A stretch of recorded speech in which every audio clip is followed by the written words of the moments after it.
Hello दोस्तों, नमस्ते। स्वागत है आप लोगों का हमारे यूट्यूब चैनल हिंदी स्टोरी में। आज हम लोग हमारे प्रसिद्ध लेखक, हिंदी साहित्य जगत के प्रसिद्ध लेखक मुंशी प्रेमचंद जी के प्रसिद्ध उपन्यासों में से एक उपन्यास कायाकल्प का अध्याय 45 कवर करेंगे। तो चलिए बिना लेट किए हुए हम लोग पढ़ना शुरू करते हैं। कायाकल्प उपन्यास का अध्याय 45। साल सिंह ने जिस हौसले से अहिल्या का गौना किया वह राजाओं राइसों में बहुत कम देखने में आता है। तहसीलदार साहब के घर में इतनी चीज़ों को रखने की भी जगह न थी। बर्तन, कपड़े, शीशे के सामान, लकड़ी की अलभ्य वस्तुएं, मेवे, मिठाइयाँ, गायें, भैंसे, इनका हफ्तों का तांता लगा रहा। 2 हाथी के 5 घोड़े भी मिले जिनके बांधने के लिए घर में जगह न थी। 5 लौंडियाँ अहिल्या के साथ आई। यद्यपि तहसीलदार साहब ने नया मकान बनवाया था, पर वह क्या जानते थे कि एक दिन यहाँ रियासत जगदीशपुर की साथ आधी संपत्ति आ पहुँचेगी। घर का कोना कोना सामानों से भरा पड़ा था। कई पड़ोसियों ने मकान भी अंट उठे, उस पर लाखों रुपये नकद मिले। वह अलग, तहसीलदार साहब लाने को तो सब कुछ ले आए, पर अब उन्हें देख देख रोते और कुढ़ते, कोई भोगने वाला नहीं। अगर यही संपत्ति आज से 50 साल पहले मिली होती तो उसका जीवन सफल हो जाता। जिंदगी में कुछ मजा उठा लेते। अब बुढ़ापे में इनको लेकर क्या करे। चीज़ों को बेचना अपमान की बात थी। हाँ, यार दोस्तों में जो कुछ भेंट कर सकते थे किया। अनाज की कई गाड़ियाँ मिली थी, वह सब उन्होंने लुटा दी। कई महीने सदा व्यर्थ सा चलता रहा। नौकरों को हुक्म दे दिया कि किसी आदमी को कोई जगह मंगनी देने से इनकार मत करो। सहालग के दिनों में रोज ही हाथी, घोड़े, पालकियाँ, फर्श आदि सामान मांगनी जाती। सारे शहर में तहसीलदार साहब की कीर्ति छा गई। बड़े बड़े रायस उनसे मुलाकात करने आने लगे। नसीब जगे तो इस तरह जगे। कहाँ रोटियां भी ना मैस पर होती थी, आज द्वार पे हाथी झूमता है। सारे शहर में यही चर्चा थी। मगर मुंशी जी के दिल पर जो बात बीत रही थी वह कौन जान सकता था। दिन में 20 बार वह चकधर पर बिछड़ते। नालायक, आप तो गया ही, अपने साथ लड़के को भी ले गया। ना जाने कहाँ मारा मारा फिरता होगा। देश का उपकार करने चला था, सच कहा है। घर की रोएं, बन को सोए। घर के आदमी मरे परवाह नहीं, दूसरों के लिए जान देने को तैयार। अब बताओ, इन हाथी घोड़े, मोटरों और गाड़ियों को लेकर क्या करूं? अकेले किस किस पर बेलूं? बहू है, उसे रोने से फुर्सत नहीं। बच्चा की माँ है, उसने अभी मारे शौक से रहा नहीं जाता। कौन बैठे? यह सामान तो मेरे जीम का जंजाल हो गया। पहले बेचारे शाम सवेरे कुछ गा बजा लेते थे, कुछ सरूर भी जमा कर लिया करते थे। अब इन चीज़ों की देखभाल ही में भोर हो जाता। क्षण भर भी आराम से बैठने का मोहलत ना मिलती। निर्मला किसी चीज़ की ओर आंख उठाकर भी ना देखती। मुंशी जी भी ही सबकी निगरानी करने पड़ती थी।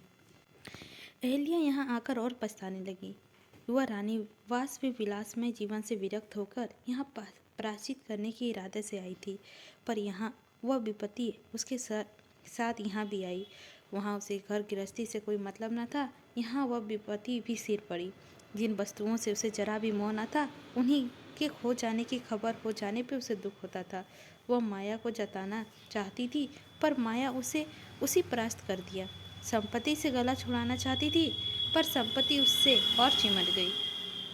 हाँ, कुछ देर शांत से बैठ सकती थी, कुछ देर हंस बोल कर जी बहला लेती थी। किसी के ताने मोहने ना सुनने पड़ते थे। यहाँ निर्मला बानों से छेड़ती और घाव पर नमक छिड़कती रहती थी।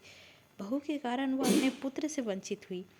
बहू के कारण पोता भी हाथ से गया। ऐसी बहू का वह पान फूल से ना पूछ सकती थी। संपत्ति लेकर वह क्या करे? चाटे पुत्र और पौत्र के बदले से इस अतुल धन का क्या मूल्य? भोजन वह भी अपने हाथों से पकाती थी।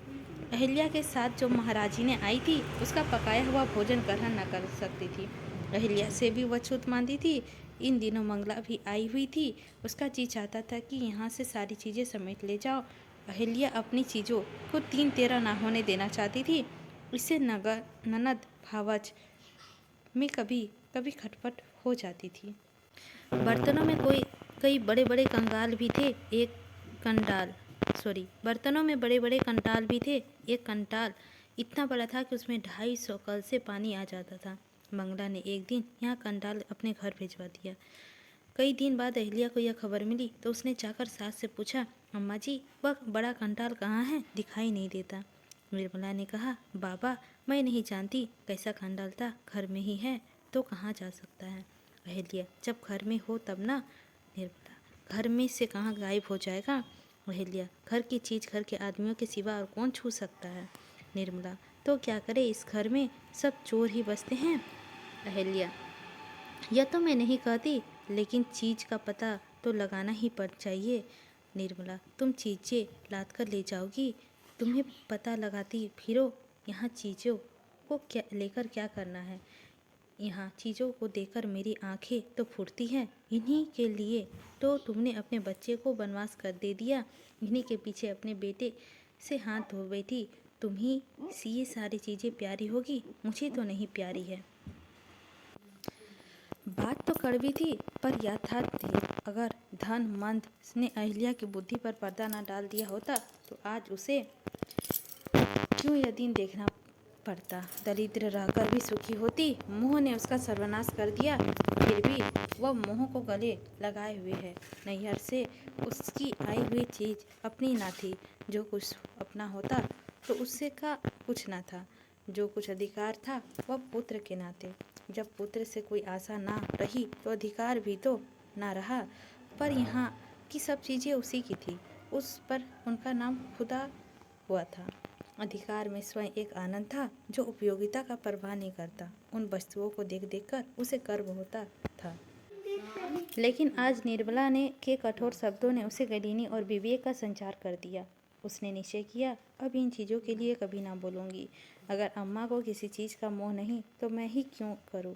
कोई आग लगा दे मेरी बला से।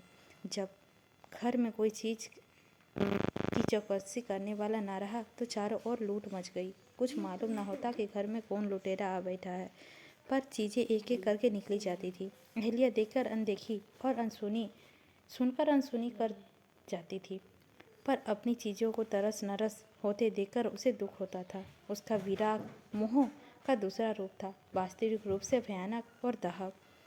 इस तरह कई महीने गुजर गए। अहिल्या की आशा